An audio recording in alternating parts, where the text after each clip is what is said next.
Hello, my lovely rose garden, and welcome back to Throne of Ass. I'm Avalon, And I'm Ray. and this seems to be a decently long chapter, so we're just gonna dive right into it. Because your ass isn't something we can just dive into. Hey, 50 Shades of Grey listeners, remember that one? Remember that being an actual line in that book? God. It does bear remembering that there are, in fact, worse books than this one. Yeah. Anyway. Like, this book is meandering and boring. At least it's not highly offensive. Yeah. Like, it's a little bit offensive here and there. But it's not It's like the whole premise is offensive. the worst it is like kind of misogynistic. Yeah, but like in a teenage girl kind of Yeah. way. Not in a you're in your 40s and should know better kind of way. Yeah. Because this was written when she was very young. Yeah. So we can at least grant a little bit of leeway for that. I mean, I'm sure that her protagonists have not gotten better about that. Not according to what I've read, but yeah. Anywho. You're not focusing. Yes, I am, Alysicles said through her teeth, pulling the bowstring back even farther. Then go ahead, Kaol said, pointing to a distant target along the far wall of the abandoned hallway. Shoot me. An outrageous distance. Better make it count. Better give me one shot. An outrageous distance for anyone, except her. Let's see you make that. And we're back to the grandstanding. She rolled her eyes and straightened her spine a bit. The bowstring quivered in her hand, and she lifted the tip of her arrow slightly. You're going to hit the left wall, he said, crossing his arms. I'm going to hit you in the head if you don't shut up. She turned her head to meet his gaze. His brows rose, and still staring at him, she smiled wickedly as she blindly fired the arrow. The whiz of the arrow's flight filled the stone hallway before the faint, dull thud of impact, but they remained gazing at each other. His eyes were slightly purple beneath. Hadn't he gotten any sleep in the 3 weeks since Xavier had died? Probably not. Doubtful? She certainly hadn't been sleeping well either. Every noise woke her. Doubt. Kaol hadn't yet discovered who might be targeting the champions one by one. The who didn't matter as much to her as the how. How was the killer selecting them? There was no pattern. 5 were dead, and they had no connection to each other aside from the competition. Well, gee, it sounds like there's a pattern then, isn't there? She hadn't been able to see another crime scene to determine if word marks had been painted in blood there as well. Alysicles sighed, rolling her shoulders. Kane knows who I am, she said quietly, lowering her bow. His face remained blank. How? Parrington told him, and Kane told me. Okay. When? This is something that it drives me nuts when this happens in books. You can tell that nothing happens off page. Yeah. Because I'm all like... Except for the challenges. Yeah, except for the challenges. But, like, wouldn't she have told Kaol this, like, right away? One would fucking think. That would be, like, kind of important, pertinent information. And yet, you know, it took a tilde skip for however... Because it seems like a long time between these challenges. I honestly can't tell because the pacing is so whack. Well, okay. There's, like, always this, at least, like, a day of, like, you know, them fucking around, and then they train for the next challenge, and then it's skipped. But, like, she didn't come up to him right after the challenge and be all like, hey, strategy meeting. This guy knows who I am. Help. Again, the pacing is so whack because it seems like we'll have one day take like multiple chapters and then we'll get a time skip of a couple of weeks and just a brief summary of what happened during those weeks. And I don't even know how long it's been since that challenge. I assume she's about to tell us because Kaol just asked her when this happened. So we're going to find out how long it's been since then. But, like, This isn't to say that your book has to be 100% linear with, like, one chapter equals one day or 1 week or however long. Mm-hmm. But it should be somewhat regular. Like, it doesn't have to be exact, but if you're gonna have one day take the course of multiple chapters, then slow down for a little bit. Don't then just jump ahead like 2 weeks after that. Yeah. We're gonna need a couple days to ease back into the pacing. A couple chapters being a day or something. This one just, here's 5 chapters that all happened on Halloween 2 weeks later. Yeah. Anyway. His face when? She'd never seen him look so serious. Really? It made something within her strain. What and why? A few days ago, she lied. It had been weeks since their confrontation. Boom, called it. Even a few days ago would have been a little bit too long, but like... She should have told him day of. Like, right after the fucking thing. The trial. Yeah, why would you wait this long?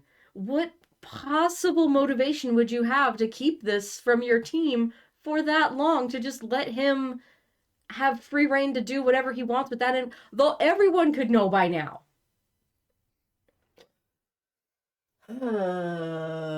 So now it's going to be even harder to kind of find a lid on who knows and who doesn't.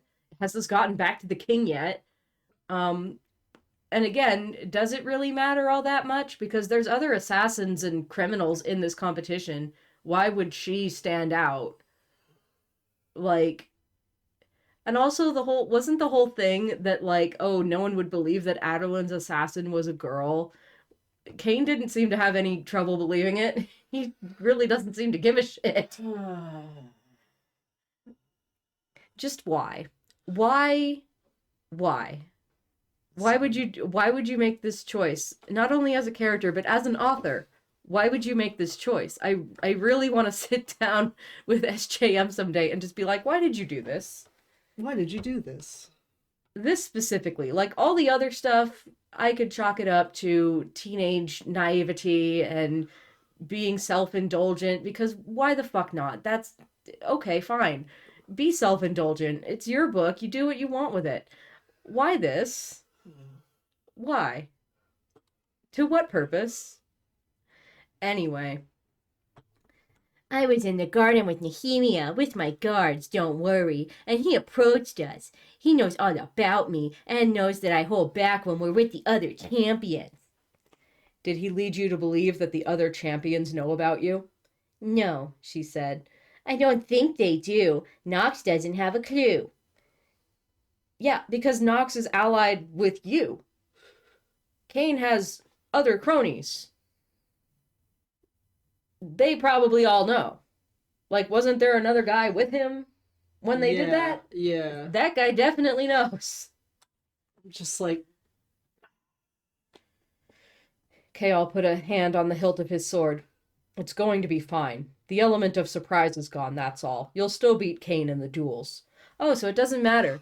Kaol, who has been so serious and so strict about maintaining this cover, for reasons that, honestly, I'm still not too clear on, but whatever. That was the goal he was given, and he was very steadfast in keeping everyone on track to achieve that goal. And now he doesn't care. Characterization. Consistency? Like, if Dorian was saying this, I might be a little bit more likely to believe it, because Dorian doesn't seem to know his ass from his elbow. Dorian's like, hee hee, hoo hoo, what silly mischief can I get into today?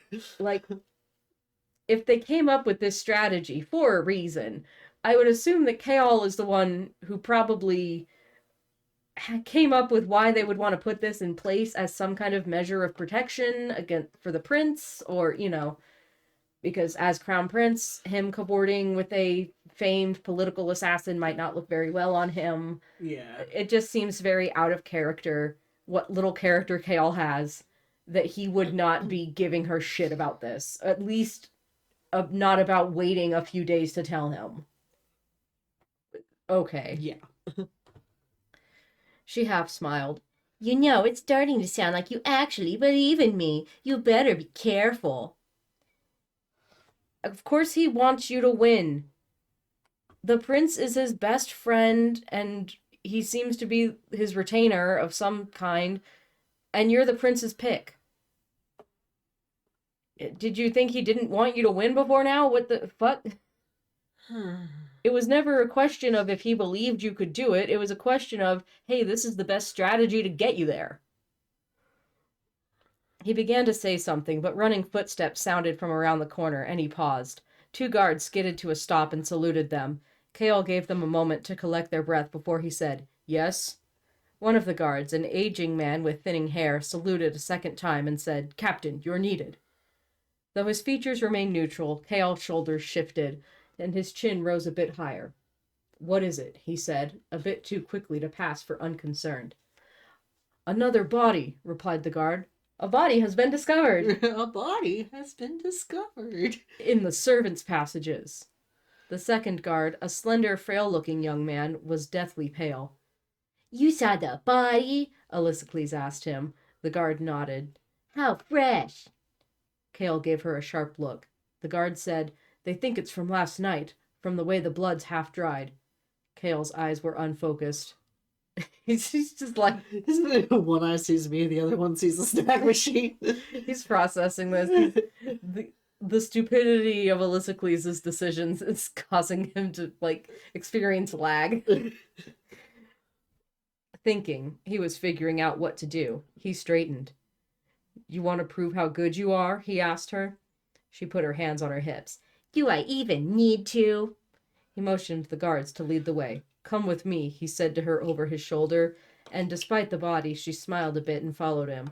As they departed, Alexis looked back at the target.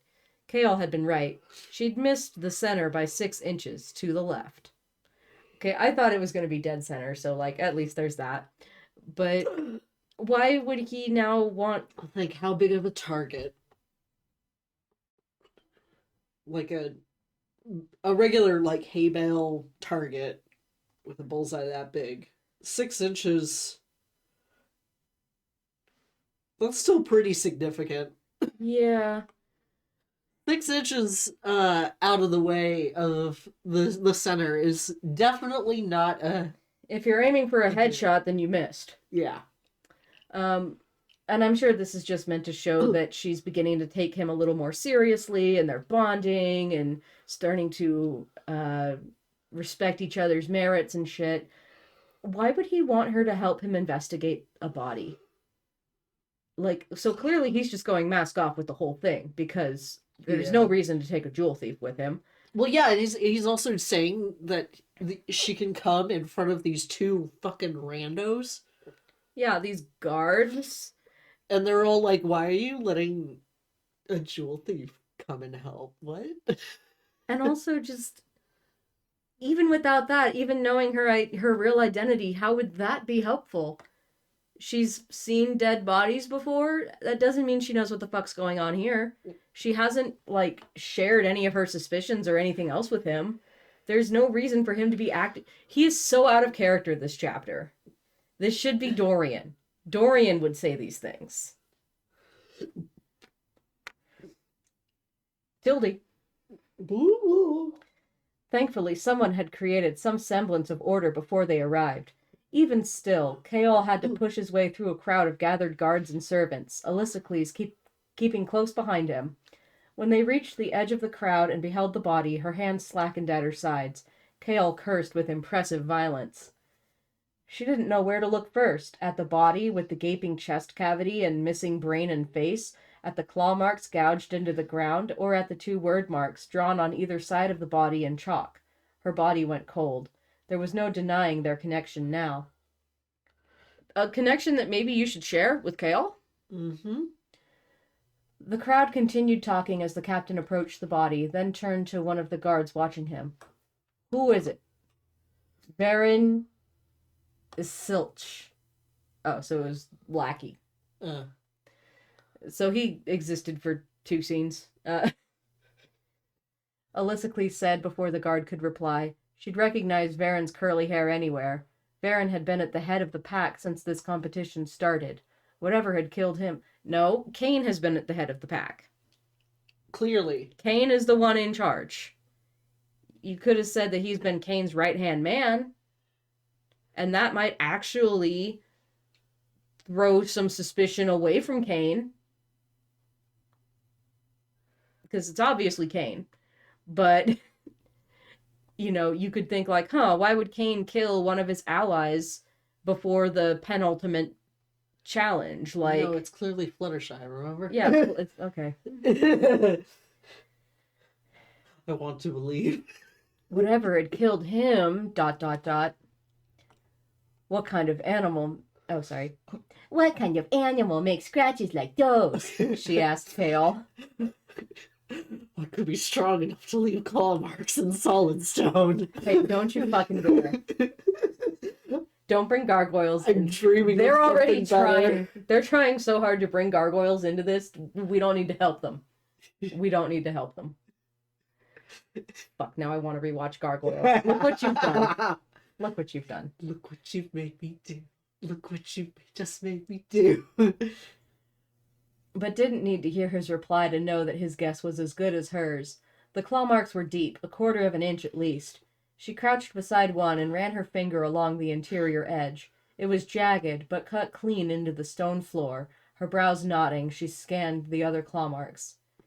There's no blood in these claw marks, she said, twisting her head to look over her shoulder at Kaol. He knelt beside her as she pointed to them. They're clean. Which means... She frowned, fighting the chill that ran down her arms. Whatever did this sharpened its nails before it gutted him. And why is that important? I'm just over here like, they're letting her just like kind of manhandle this whole ass crime scene?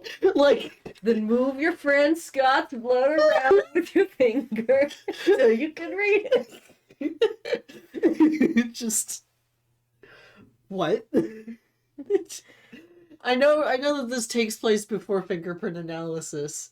Or DNA samples. Or DNA samples or anything like that. Well, specifically fingerprint analysis because she's using her hands. But I'm just like, good lord. She's just touching everything. She's like, crime scene integrity, fuck that. Maybe this is why he brought her, so he wouldn't have to get his hands dirty. He's like, let her go. She's just like playing with the body. She stood, looking up and down the hallway, then squatted again. Taking a shit right there in the hall. It means this thing had time to do that before it attacked him.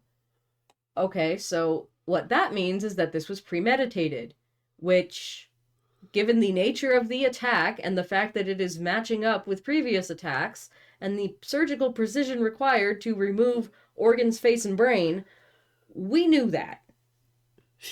This was obviously premeditated. Now, as for maybe why choose this target... No, Avalon, it was clearly a bar fight. You're right. I'm so sorry. I'm so sorry. Clearly a drunken brawl that got out of hand. This is why they don't let Dorian look anymore. This is why Kaol is not Dorian right now, but he's saying Dorian things. Is because they can't have Dorian near a crime scene anymore. He's like, well, was anyone drinking last night? It could have done it while lying in wait. What is... And again, why does this matter? She shook her head. Those torches along the wall are almost burnt to stubs. There aren't any signs of them being extinguished before the attack. There are no traces of sooty water. If Varen died last night, then those torches were still burning when he died. And look at this hallway. The nearest doorway is 50 feet down, and the nearest corner is a bit farther than that. If those torches were burning, then Varen would have seen whatever it was long before it got to this spot. Oh, okay, all right. No, I'll take it back. All right, fair. Egg on my face. So he could see it coming. Presumably he could have defended himself. still not quite making the connection to... Sorry. Ray has a cold. Still not seeing the connection to, oh, it sharpened whatever. Why are they assuming an animal did it? Like, they just immediately jump to what kind of animal could do this. How do you know it was an animal? Like, there's a bunch of human beings in this castle, armed to the fucking teeth, literally. Why are you assuming it's an animal? Yeah. Like, clearly it's not an animal, because if Varen could see it coming and didn't flee in terror, it's probably someone he knows well, like Cain.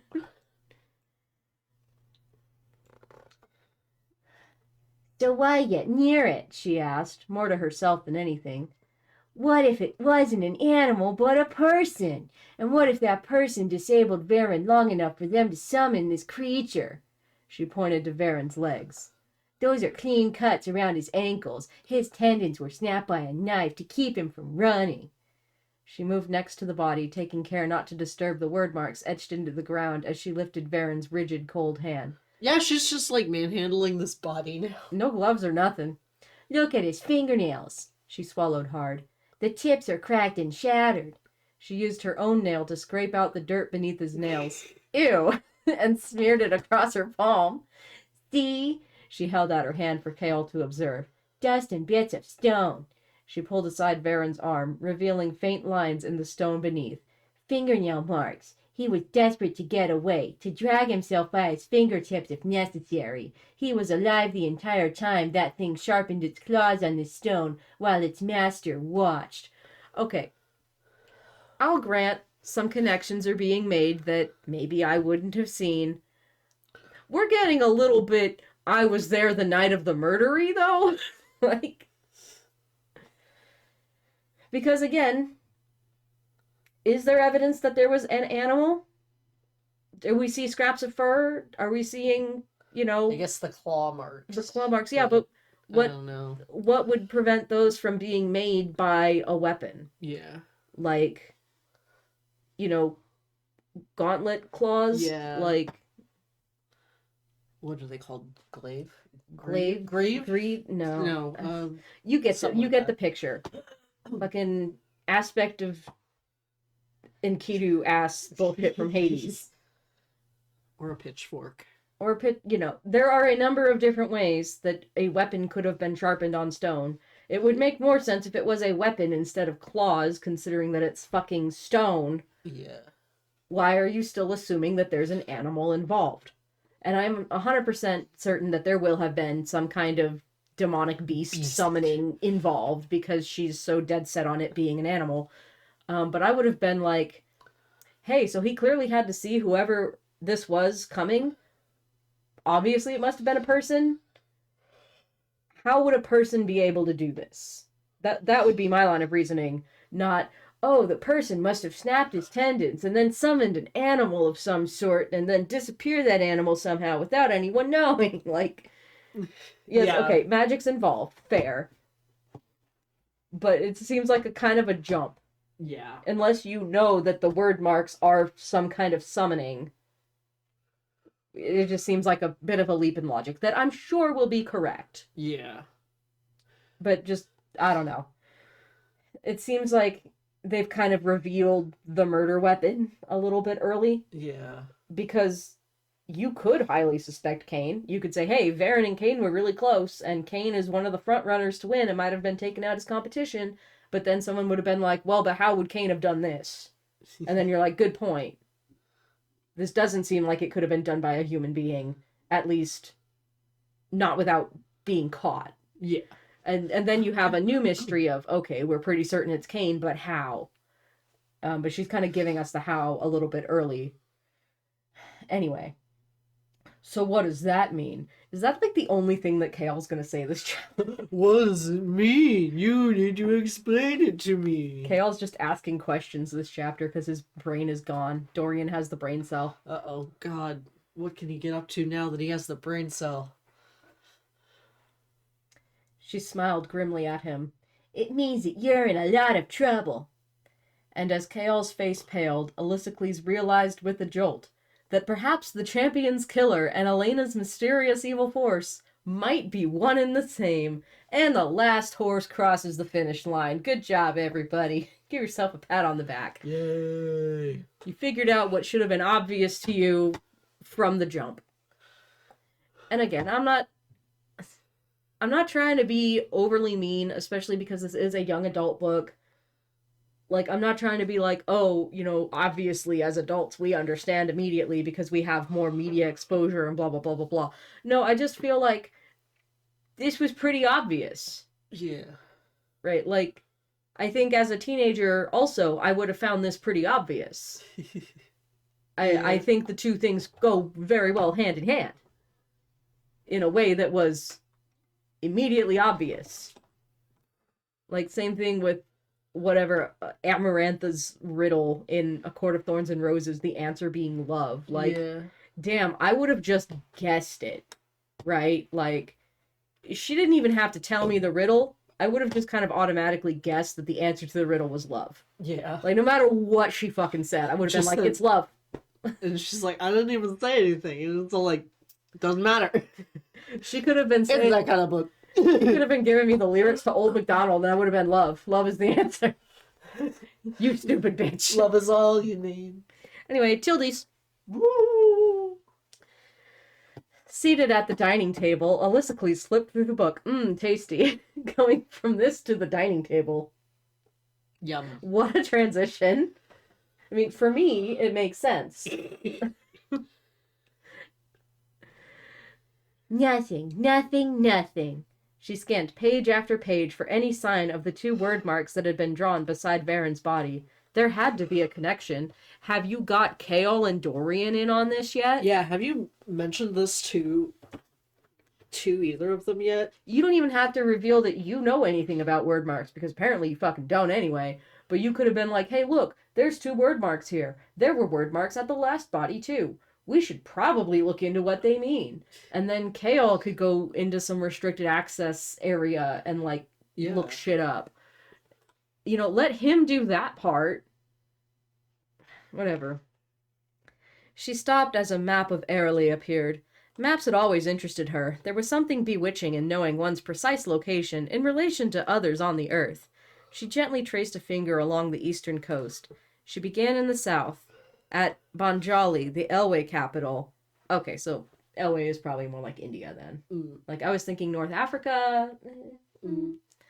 Whatever. Then went up, curving and snaking all the way to Rifthold. Her finger then traveled through Mia, the north and inland to Orient, then back to the sea, to the Syrian coast, and finally to the very tip of the continent of the North Sea beyond. All right, I'm going to trace my finger along the map that's provided. Let's see here. All right.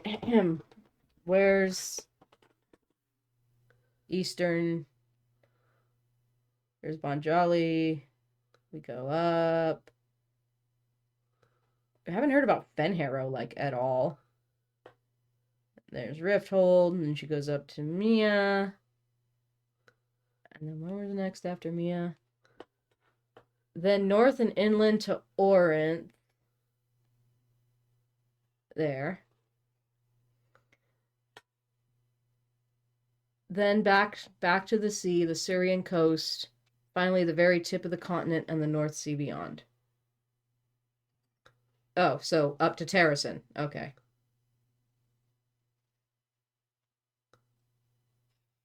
I guess Orinth was the capital of Terrasen, looks like. She stared at Orinth, that city of light and learning, the pearl of Aeriel and capital of Terrasen. Yeah, got it. Her birthplace, of course, because she's the princess. Alysicles slammed shut the book.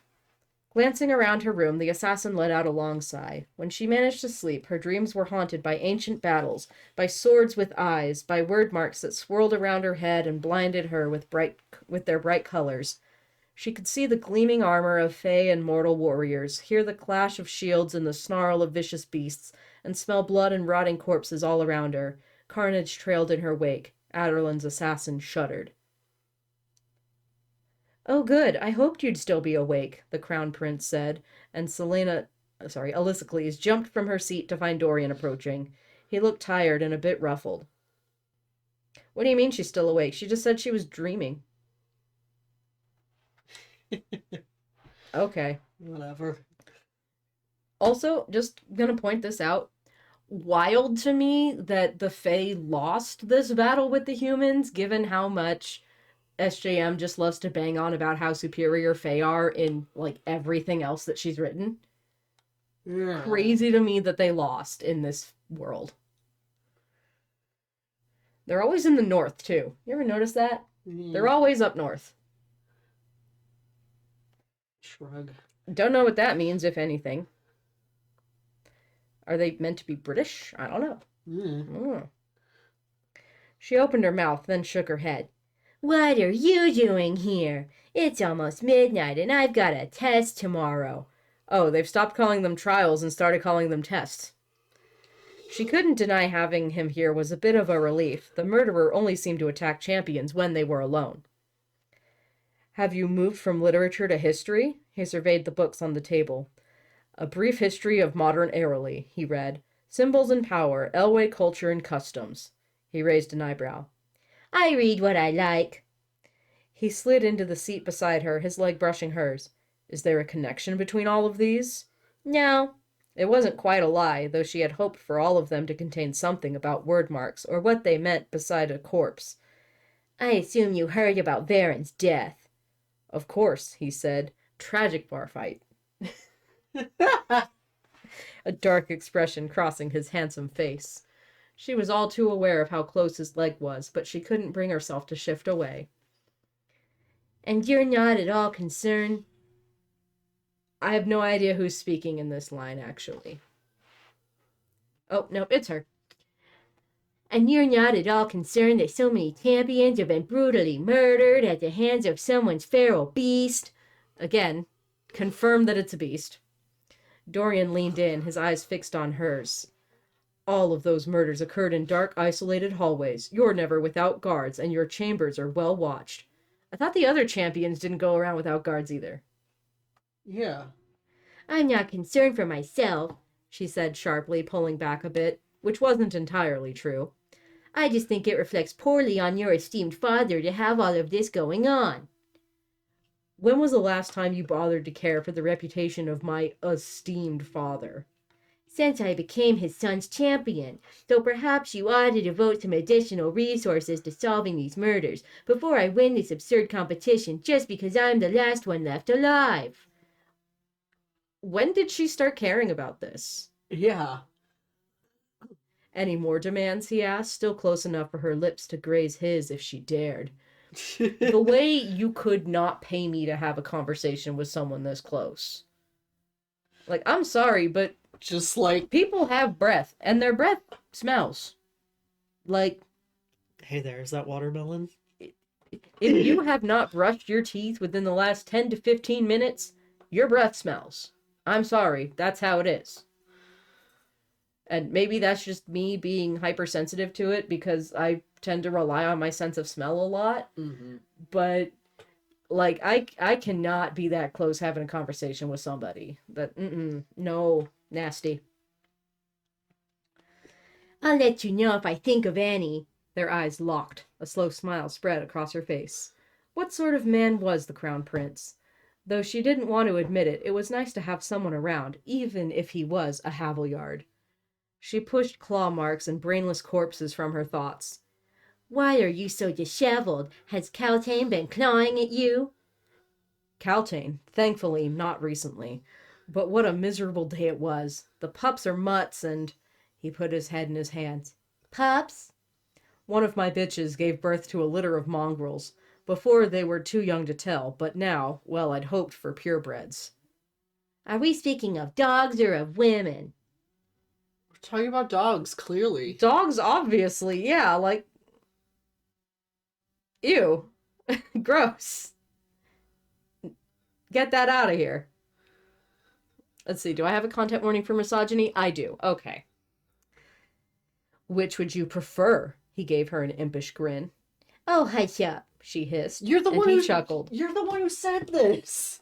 He was obviously talking about dogs. And you just got misogynistic with it. For no reason. Why, might I ask, are you so disheveled? His smile faltered. Kale told me he took you to see the body. I hope it wasn't too harrowing. Not at all. It's just that I haven't slept well. Me neither, he admitted. He straightened. Will you play the pianoforte for me? Alexis tapped her foot on the floor, wondering how he had moved on to such a different subject. Of course not. You played beautifully.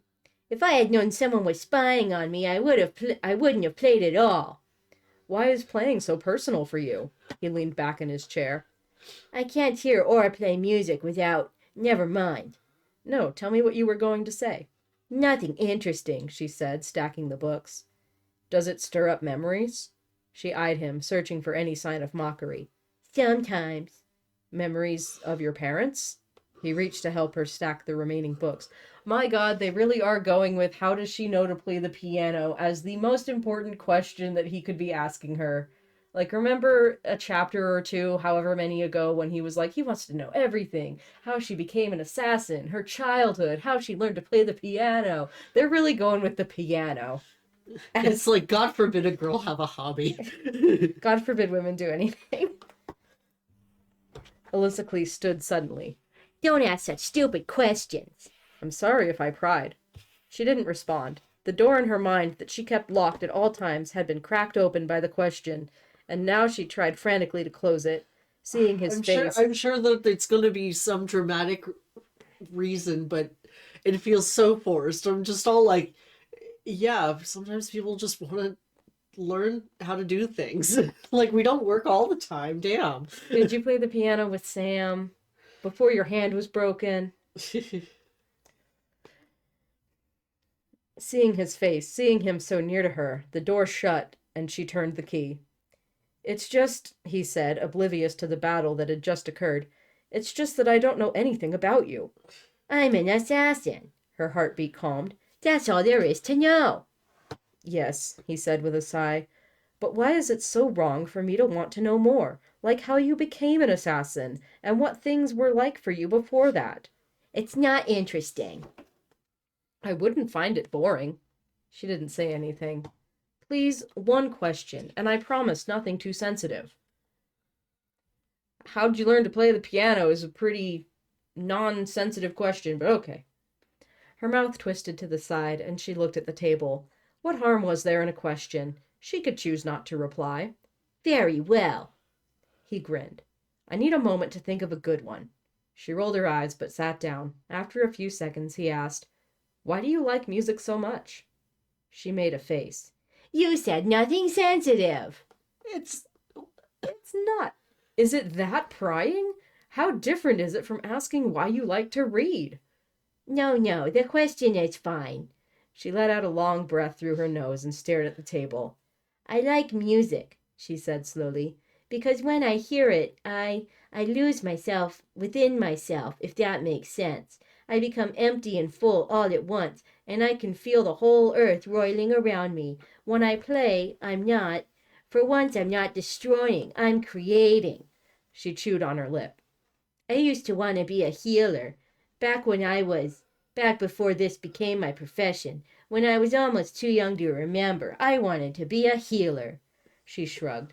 Music reminds me of that feeling. She laughed under her breath. I've never told anyone that, she admitted, then saw his smile. Don't mock me. He shook his head. Don't you fucking mock me. He shook his head, wiping the smile from his lips. I'm not mocking you. I'm just unused to hearing people speak from your heart. Well, yes. She smiled slightly. Now it's my turn. Are there any limitations? No. He tucked his hands behind his head.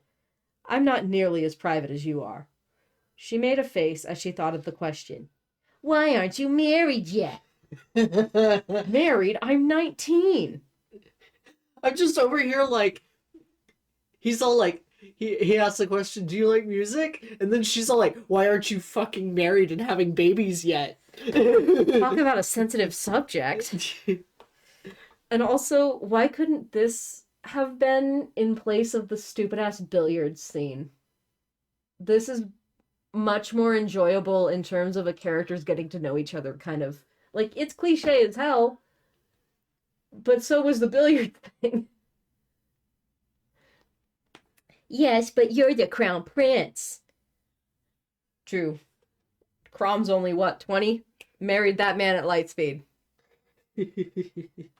Married before chapter 5 of Awakening. Like, got on that quick. Speaking of, I'm almost done with Awakening. Like, I'm on the last chapter. Have you, No, okay. Let me explain the plot twist to you. Okay. I did not turn evil. Uh-huh. I being Robin. Did not turn evil. The evil Robin is from the future that Lucina came from. And came back with her through time to make sure that I turned evil, but was stopped. So then decided, well, fuck it, I'm here anyways, and then brought Grima to life, even though, like, we had all just fought a whole ass battle about that. So, kind of a bitch move. But, bitch move me. bitch move me. But the me that I am playing as is not the me that is evil. So, we good. Okay. So it's a whole separate how do you character. turn It's a evil? Riku replica. How do you turn evil then in the future? 'Cause, And are you gonna like actively avoid doing that, or? well, I mean, I've already averted it happening. Oh. So it's like a split timeline thing. Oh, okay. So the moment where I would have turned evil, I didn't. But then the me that did turn evil in the alternate timeline is now also here because Lucina did some shit. Oh, okay. Accidentally. Like, Lucina obviously didn't intend for this to happen, and everything would be fine if this other me hadn't come over from the alternate dimension. Which is really fucking petty. But whatever, I guess.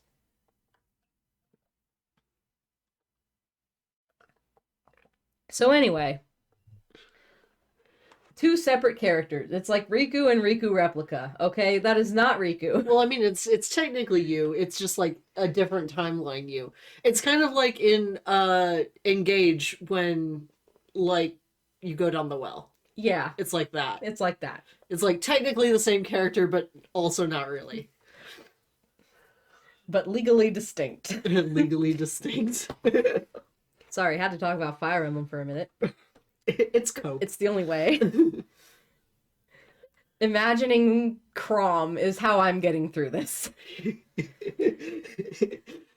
Your man's great grandbaby. My man's great grandchild, who is not like Marth. Yeah. People being like, oh, Crom is a Marth clone. Bullshit. Crom will punch anything. I do think it's really cute, though, that, like, in fights, Crom's theme is the original Fire Emblem theme. Like, that's really cute. That's adorable. I like noticed that when we were fighting, and I'm just like, ooh. A little Easter egg. Because normally I play with my sound off when I'm playing on handheld. So, because I'm normally watching a YouTube video at the same time.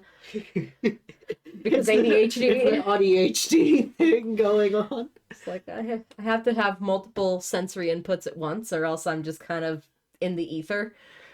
So anyway, I finally turned my sound on to play Awakening, and I was like, oh, haha. And then Ray pointed out that it was the Fire Emblem theme for Crom. Like, I hear it. Cute.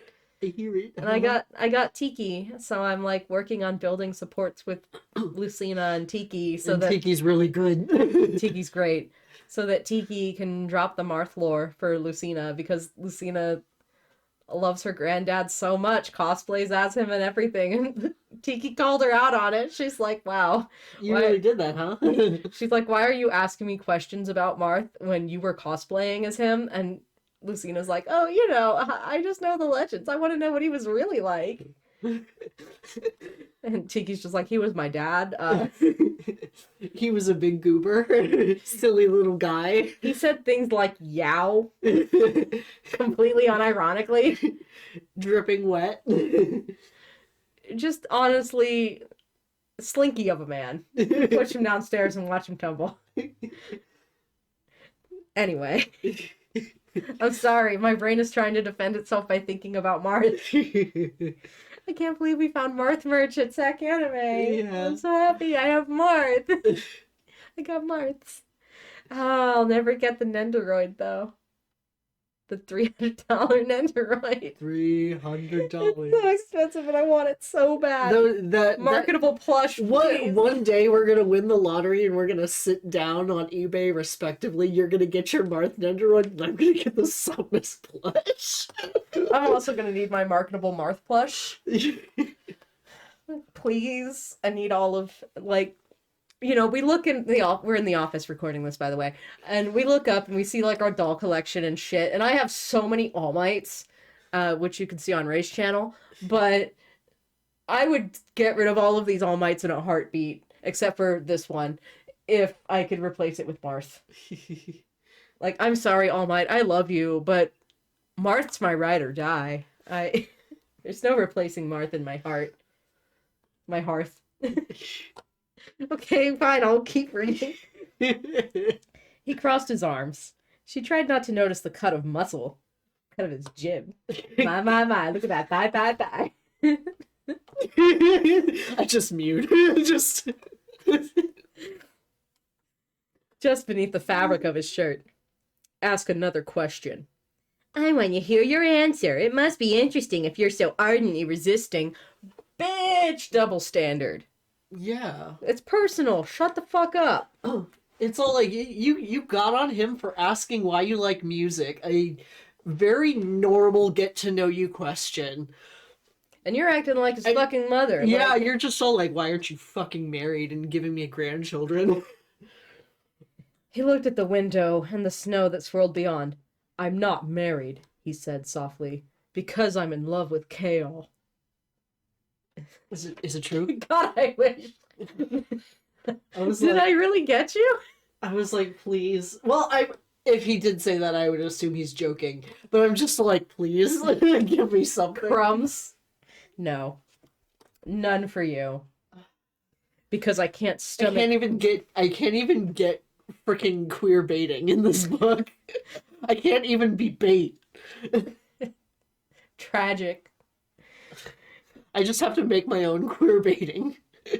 Oh, no. Oh, his answer's so much worse. I really wish it was just joking about being in love with Kale and then they let it drop. I'm gonna be mad. Could you turn on the light real quick? It's getting dark in here. Yeah, sure. I'm about to be so fucking pissed. Hate this. Because I can't stomach the idea of marrying a woman inferior to me in mind and spirit. It would mean the death of my soul. Shut the fuck up.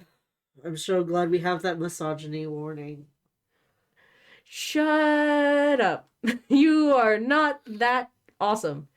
Okay, you are not all that in a bag of chips. You are not even one Dorito on the sidewalk, okay? Shut the fuck up. And then I just go back and I think of fucking Lady Catherine, Caltane, Cowbell, whatever.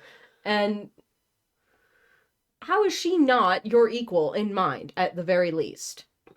She's smart. The bitch is plotting her whole rise to power right now. She's smart and ambitious. She does have a drug addiction problem. That's, kind of a downer. But I mean, that's probably all the royals. Yeah, a lot of high-class people at this time probably also suffering from that. So, shut the fuck up. Shut the fuck up. I hate this. Marriage is a legal contract. It's not a sacred thing. What is the religion of this continent? Because they've mentioned gods before, right? Yeah. That people have been like, oh, gods and shit like that, right? I swear I've heard it in this book. What the fuck is... What is the religious connotations of this book? Right? Because we're having fucking Samhain festivals and shit, and we got like a Yulmus coming up. What do these things mean? And if you're trying to divorce, like, politics and religion, I'm sorry, that's not how it works. Politics and religion are intrinsically intertwined. Especially in a quasi-medieval setting, where typically the crown and the church kind of either work together or against each other, and that's cause for a lot of the strife and turmoil that you typically get. But usually together, and Usually not to the people's benefit. and if this is an XP of Victorian England, even though I guess it's supposed to be what, France? If it was an XP of Victorian England, the crown and the church would be the same thing. It's like, Yes, the Church of England. yeah. And which honestly is what I get the vibe of, because like we had this whole thing where like they stamped out a whole other, like, you know, the whole magic based system. Assumedly that also came with stamping out another religion. Typically two things that also go hand in hand. Yeah, so it's all like, clearly there is some, you know, incestuous mix of the church and the state in this world. Well, and I'm also just, I know it's a stupid thing to harp on, but Yeah. the world building, it really is fuck all. Yeah. What do these people believe? Like, okay, if you're kind of basing it on France, then one would assume that Catholicism is, you know, Catholicism, a pretty famously strict religion.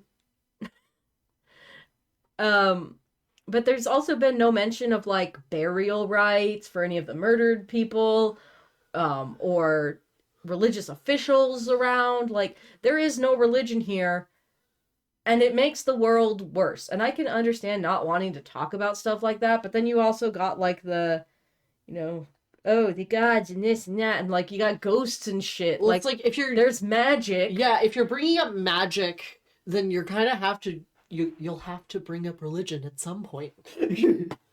Typically the things go hand in hand. Yeah. God, I fucking hate this. Again, it's giving like, I'm a modern woman in medieval Victorian France, England. I know what an iPhone is. As crown prince, you should have given up such fanciful notions. What if you're ordered to marry for the sake of alliance? Would you start a war because of your romantic ideals? Yeah, see, that's a more fair line of reasoning. That doesn't open up a bunch of holes. It's not like that. Oh, your father wouldn't command you to marry some princess in order to strengthen his empire? My father has an army to do that for him. You could easily love some woman on the side. Marriage doesn't mean you can't love other people. His sapphire eyes flashed. You marry the person you love and none other, he said, and she laughed. You're mocking me. You're laughing in my face. You deserve to be laughed at for such foolish thoughts. I spoke from my soul. You speak only from selfishness. What a bitch. You're remarkably judgmental. Yeah, I know you haven't spent that much time with her, but yeah, she's like that. she's like that. What's the point in having a mind if you don't use it to make judgments? What's the point in having a heart if you don't use it to spare others from harsh judgments of your mind? Oh, well said, Your Highness. He stared at her sullenly. Come now, I didn't wound you that severely. Clearly you did. You just be all like, fuck your conceptions of love. Oh, you want someone that you can actually stand to be around, to be ruling the country at your side? Selfish. Okay, but also just this... No, we're almost an hour in. I don't really have time for another rant, but just the... You can do so much. You could do so much. This is such a tired plot point whenever there's a royal character in anything who wants to marry for love instead of duty, where it's... None of them are ever like, I will marry who I need to marry and learn to love that person. Like, which I believe is probably what most people at the time fucking did. Like, Yeah. it wasn't marry for love or absolutely detest the person you're married to. Remarkably, if you spend enough time around somebody and you have common goals and interests, you will develop at least some level of feeling for them, if not romantic love, then at least friendship and camaraderie. Yeah. Like, God knows there were a lot of gay monarchs who were friends with their queens and had a bunch of boys on the side. Like, it's not impossible to just have a platonic, like, good, healthy relationship with the person that you're married to. And I know that, like, the heteros don't understand that, but you can actually be friends with people. did you know that you can be friends with your wife? Like, why isn't Dorian and Princess Nehemia a thing? I mean, I assume that they'll probably end up being a thing at some Nope. point. Oh. Sorry, she dies in book 2. Oh, well, that's even more disappointing. Yep. So that Alyssa Cleave can go on a roaring rampage of revenge about it. Oh, cool. So she got fridged. Yep. I hate it here. Remember, I read the TV tropes, and that was one of the only things I absorbed.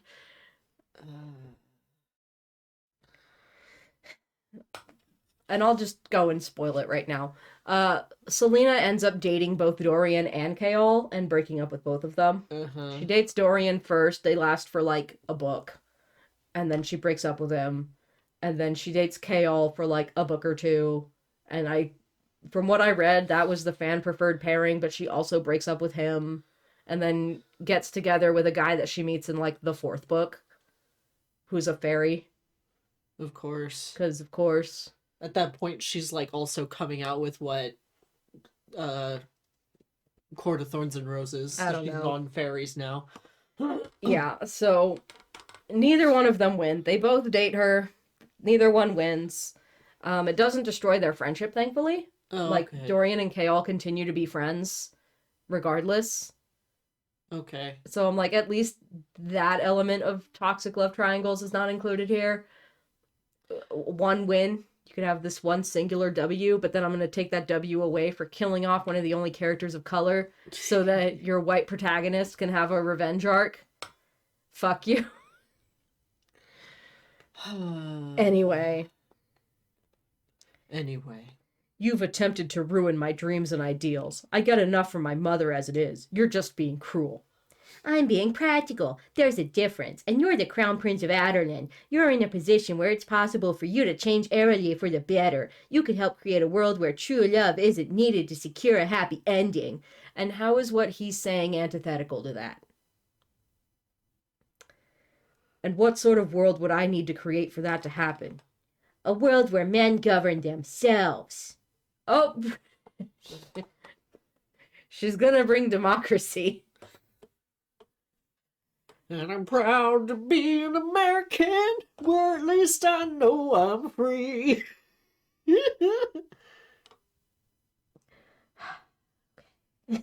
Like, She's gone full iPhone face. yeah, it really does just... I read a really great post on Tumblr about this the other day where it's like, you don't have to have your historical fantasy or historical fiction characters have the most recursive views possible for their time period to be time period accurate.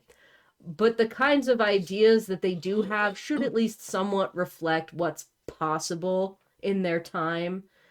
And again, it's just giving what time period is this? And also, the idea of a representative democracy in this setting seems weird. And it especially seems weird to be coming out of this person's mouth. Yeah. Because she's a fucking princess. Yeah. I know they haven't admitted that yet, but she is. We all know that. Yeah. Confirmed later. Like, Princess Nehemia may be saying something like this. Is she gonna have these same ideals once it's revealed that she's a princess and eventually ascends her throne? Who knows? Maybe. I don't know. But like, not a lot of information on the last books in the series on the TV tropes page. But yeah, I'm just over here like, there was something that I said on that post where it's all like, I don't want to think your character is a time traveler unless your character actually is a time traveler. Yeah, like, you could absolutely advocate for less power of the crown Yeah. without going full, We need a representative democracy. because We need to There- vote for a president. there were steps between, Yeah. right? Like the fucking Magna Carta and shit like that, Parliament being put into place. There were steps between an absolutist monarchy and a representative democracy that happened to get us where we are. You don't just jump from one to the other without laying a groundwork. A reminder that it was considered to instate George Washington as a king. Yeah, Yeah. like he turned it down, but it was on the table. Yeah. You speak of anarchy and treason. I do not speak of anarchy. Call me a traitor all you like. I've been convicted as an assassin already. Yeah, to him, to the crown fucking prince, this does sound like anarchy. And again, we go back to the religion thing, because part of why people considered a monarchy to be the ideal form of government so long was the divine right of kings, that they were ordained by God to have power over others Yeah. and like be directly accountable to the church. Yeah, that's why, and that's why, like, yeah, what you said right now actually is treason, because you're saying it to the literal crown prince that he should basically be dethroned. She knows that at least. She just says, "Call me a traitor," because it is treason. You know, the Revolutionary War was an act of treason against the British crown. Like that's fact that we are actually taught in schools. This was an act of treason. Yeah. But yeah, anyway, he sidled closer to her. Couldn't be me. And his fingers brushed hers, calloused, warm, and hard. You can't resist the opportunity to respond to everything I say, can you? She felt restless, but at the same time remarkably still. Something was brought to life and laid to sleep in his gaze. Your eyes are very strange, he said. I've never seen any with such a bright ring of gold. If you're attempting to woo me with flattery, I'm afraid it won't work. What the fuck? We've had like 5 different conversations going on in the past couple pages. I was merely observing. I have no agenda. Agender Dorian confirmed. He looked at his hand, still touching hers. Where did you get that ring? She contracted her hand into a fist as she pulled it away from him. The amethyst in her ring glowed in the firelight. It was a gift. From whom? That's none of your concern. He shrugged, though she knew better than to tell him who'd really given it to her.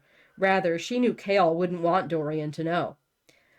I'd like to know who's been giving rings to my champion. The way the collar of his black jacket lay across his neck made her unable to sit still. She wanted to touch him, to trace the line between his tan skin like the gold lining of the fabric. Billiards? She asked, rising to her feet. I could use another lesson. Alexis didn't wait for his answer as she strode toward the gaming room. She very much wanted to stand close to him and have her skin warm under his breath. She liked that. Worse than that, she realized. She liked him. What? How did we go from... You've done nothing but bitch and snipe at each other. How did then we... again, I don't know, heterosexual romance writing trope. I'm going back to the map. I need to know how we got here. Okay, let's track this conversation. I'll be Dorian, you be Alexis. Okay. Will you play the piano for me? No. Why do you like music? Fuck you. Da da da da da. Why aren't you married? That's personal. Stop being a pussy. I want to marry for love. That's gay. Wow, I'm offended. You're gay. Wow, I'm offended. Your eyes are pretty. I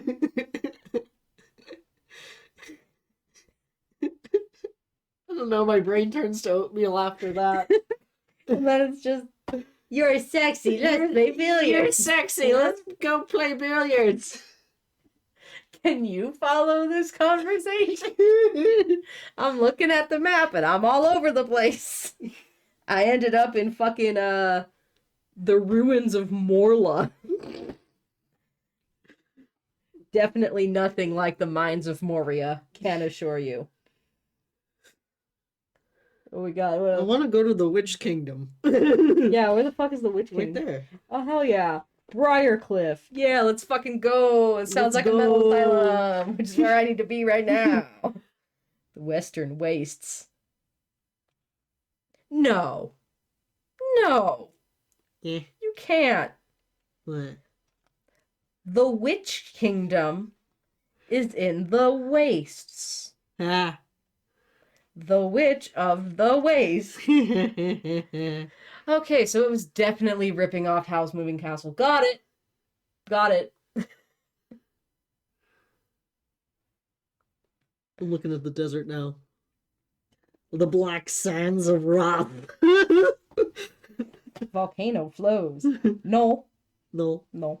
Xandria with a Oasis of Barg. the Cleaver. Yerpa. Silent Assassins.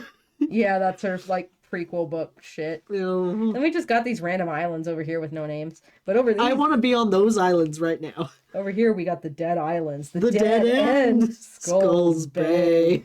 To Southern Continent. Narrow Sea. North Sea. The Stone Marshes. Those are some wet ass rocks. Bellhaven.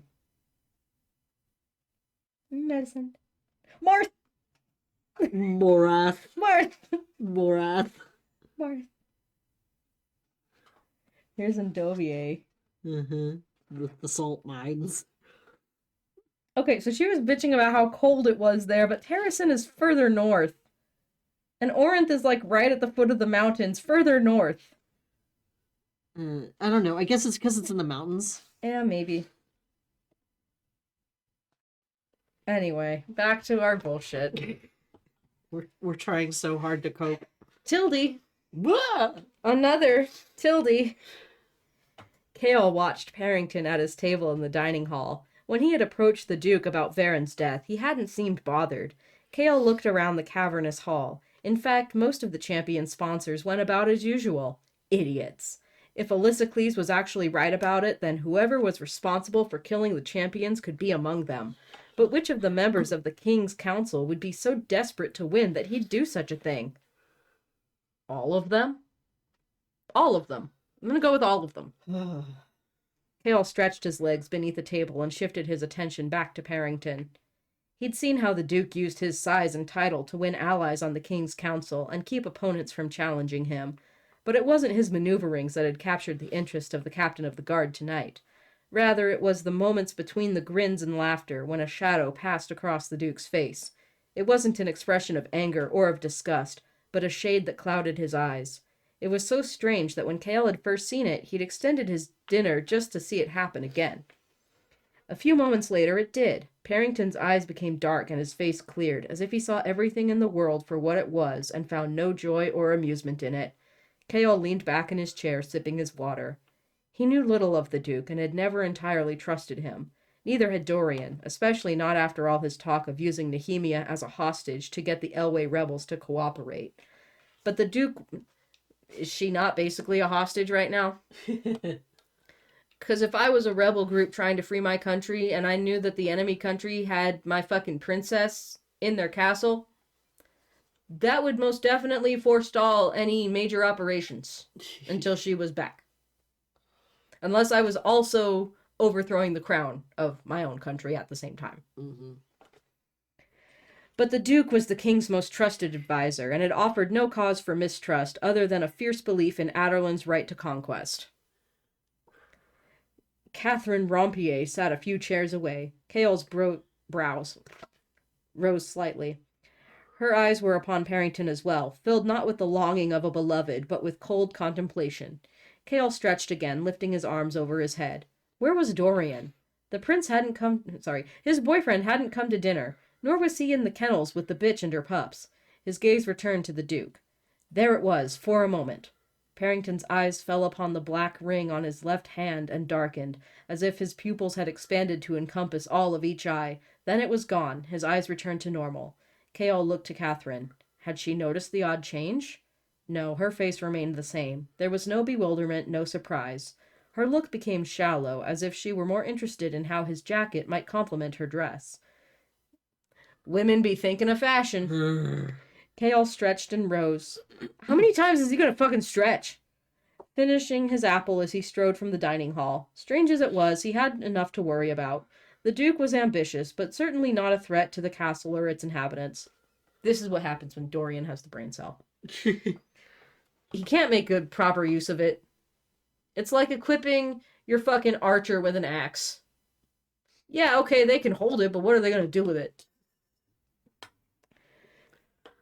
But even as the captain of the guard walked to his rooms, he couldn't shake the feeling that Duke Parrington had been watching him too. I wonder if maybe Parrington could have something to do with the murders. Gosh, would he benefit from that? He's only the king's most trusted advisor and has several people on the council in his pocket. I wonder if his champion becoming the king's champion officially would benefit him in some way, such as making a vie for more power. I fucking wonder what could be going on here. And that's the chapter. This was long. I'm tired. I want to die. No. Haha, no, you're so hot. Kill the book instead. Stab, stab, stab, stab, stab. Anyway, that's all for now. I hope you enjoyed it, and we will be back next week with another episode, unless you're one of our supporters on Patreon or Ko-fi, in which case you will get more episodes much faster than just 1 week apart. We are already ahead by a week or two on the Discord, where you can get the access to the episodes early. We're trying to get caught back up to where we were when we had like a month recorded ahead of time, but you know, things have been happening. We've been sick. This has really been one of the first days we've felt well enough to record for a little bit. So we're making it happen. It's going to be at least a week early if you're one of our supporters. And we're trying to have it be even more than that. So I hope you enjoyed. I hope you'll consider supporting us or buying our books. And we'll catch you next week. Bye! Bye. Thank you so much for watching, and a special thank you to my patrons. If you'd like to see your name here or in the description below, please consider joining my Patreon. Your support means so much to me and allows me to continue making content. If you want to support my content in different ways, consider buying my books, donating on Ko-fi, subscribing to the channel, or even just giving this video a like and comment. Any and everything is appreciated so much. Keep growing till next time, Rose Garden!